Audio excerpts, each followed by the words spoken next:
Meu irmão morreu novo. Eu tinha 19 anos e ele só tinha 8 quando o câncer roubou todo o precioso tempo que tínhamos com ele.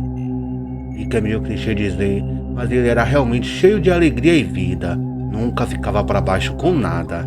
Quando descobrimos, tentamos deixá-lo o mais confortável possível no hospital, mas ele só falava em querer ir para casa.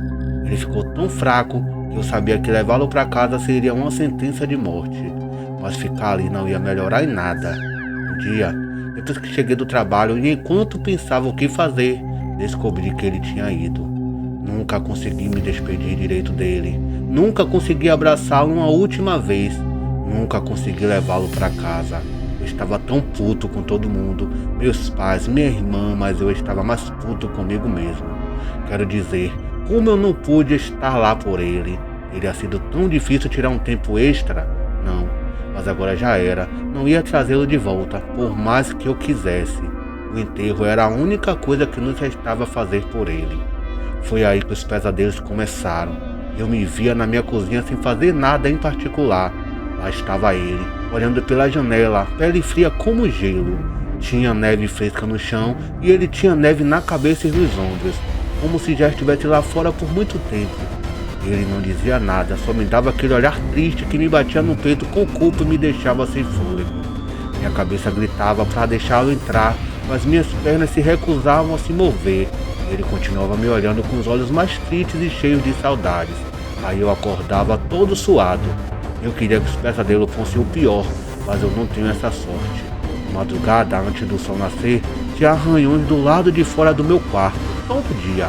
Nas primeiras vezes que ouvi, era tão baixo quanto um rato. Depois ficava mais irritado e frenético até aparecer alguém cavando na parede como uma faca. Mas quando eu ia até o quarto ao lado, não encontrava nenhum dano nas paredes. Resolvi colocar uma câmera. Nos primeiros dias, ela não pegou nada além do sol nascendo e se pondo na janela. Depois de mais ou menos uma semana, eu estava verificando as imagens aceleradas e vi algo que me fez o coração cair e o cabelo arrepiar. Bem no canto da janela, um olho enorme, triste, cheio de sangue, olhando para dentro. Não estava olhando para a câmera, estava olhando para mim. Ele conseguia me ver através da câmera, eu sabia. Então bati o notebook com tanta força que acabei quebrando a tela. Tirei as câmeras depois disso. Com o tempo, todos os dias, às 14h22, a porta da frente abria e batia com força, como se alguém tivesse acabado de chegar em casa. No começo, achei que era totalmente aleatório, mas aí me lembrei que meu irmão chegava da escola todos os dias exatamente no mesmo horário. De novo, quando eu ia verificar, nada estava fora do comum.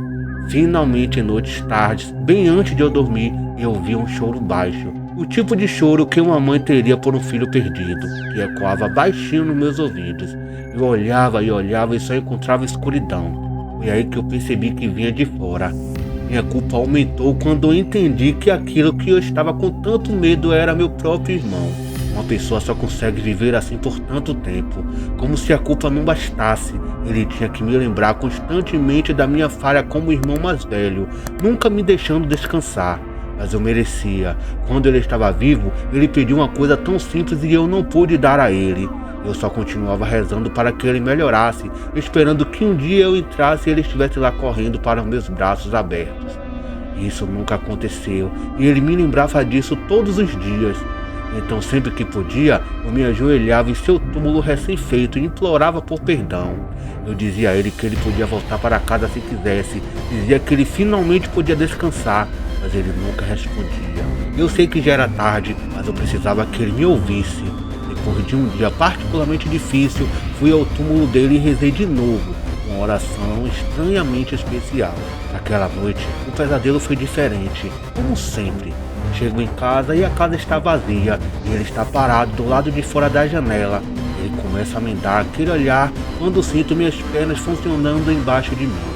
Lentamente, caminho até a porta da frente e a abro bem, deixando-o entrar.